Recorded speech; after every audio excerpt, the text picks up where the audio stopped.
Assalamualaikum anak-anak. Selamat pagi, selalu ceria. Sebelum kita belajar, kita berdoa dulu ya. Selamat berdoa. Bismillahirrahmanirrahim. Rabbi zidni ilman warzuqni fahman waj'alni minas sholihin. Amin. Hari ini kita akan belajar mengenai upaya-upaya pelestarian makhluk hidup.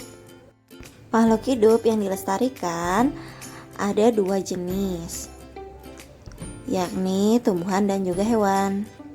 Silahkan kalian simak wacana ini ya. Selamat belajar. Ayo membaca. Keragaman makhluk hidup telah memberikan manfaat bagi kehidupan manusia atau makhluk hidup lainnya.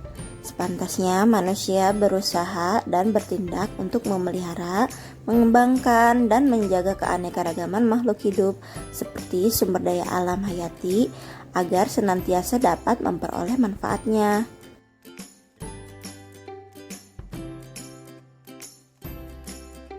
Masyarakat dunia sekarang harus segera bertindak melestarikan keragaman makhluk hidup.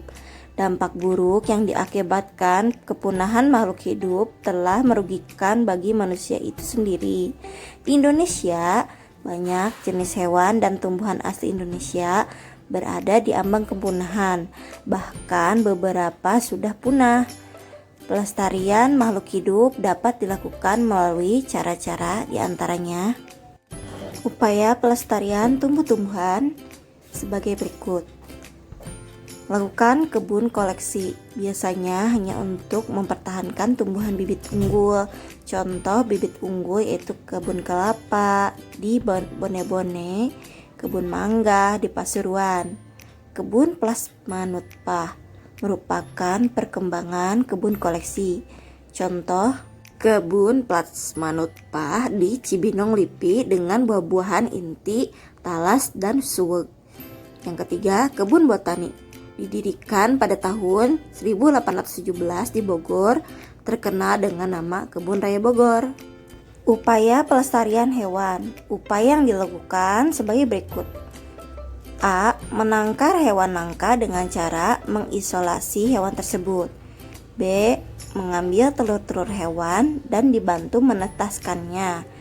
C. Memindahkan hewan langka ke tempat yang lebih cocok. D. Membuat undang-undang perburuan. E. Menindak tegas para pelanggar dengan memberikan sanksi hukum sesuai dengan hukum yang berlaku. Setelah mendengar penjelasan tadi, kalian sudah tahu bagaimana caranya untuk melestarikan tumbuhan dan hewan. Tentunya kewajiban kita sebagai siswa harus menjaga kelestarian hewan juga. Semua memiliki kewajiban dan juga perannya masing-masing.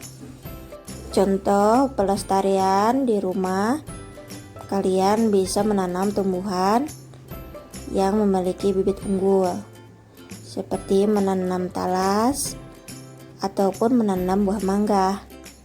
Kewajiban melestarikan SDA ini tidak hanya kewajiban pemerintah saja ya, ataupun pejabat-pejabat di sekitar kita.